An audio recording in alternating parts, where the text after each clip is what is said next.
The undergrowth was full of thorny vines and rotting vegetation. If a traveler looked close enough, they might distinguish the outline of a great cave between the lush green canopy and the decaying ground. Various sized bones lay tossed about in the surrounding area. From a distance, the jagged entrance appeared to take the shape of a snake's wide open mouth.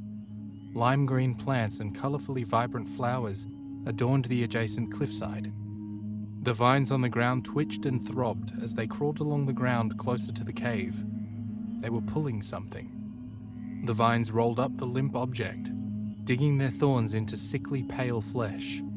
The body of a scavo lay still and silent within the living vines.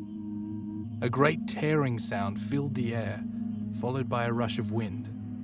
The canopy of the jungle shook, and a flock of birds took off from their branches. Their screeches and caws filled the silence. A thorn bush crawled its way out from the dense trees, pulling itself along with thorny, tendril-like hands. It scuttled behind the vines that rolled the body of the scavo and stopped inside of the cave. Then, like a great tongue, a large chunk of thorns erupted from the center and deposited the body of an older man with brown hair. He hit the ground with a thud. In the darkness of the cave, two sickly red and yellow eyes appeared. The unblinking orbs were slit, like that of a snake. A faint hissing could be heard from within. The eyes belonged to a figure who crawled on the ground and rose up mere inches from the man's body. Her mouth opened to reveal razor-sharp teeth and a long tongue that flicked in and out several times. It licked the body of the man, and she coaxed him awake by running her hand along his face.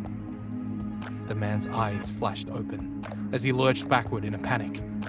My, aren't you a handsome one? The voice purred. I must say, you looked tasty from far off when I first snatched you. But now, you're much more delightful up close. Before he was able to get up and run away, the figure with the snake eyes reached out her hand, and vines lashed out from the wall and wrapped around his torso. He was yanked back and pinned against the wall. He glanced around and saw that he was surrounded by bones and red smears. He began to breathe heavily and looked back at the figure with snake eyes. She swayed back and forth, staring at him with a lustful grin.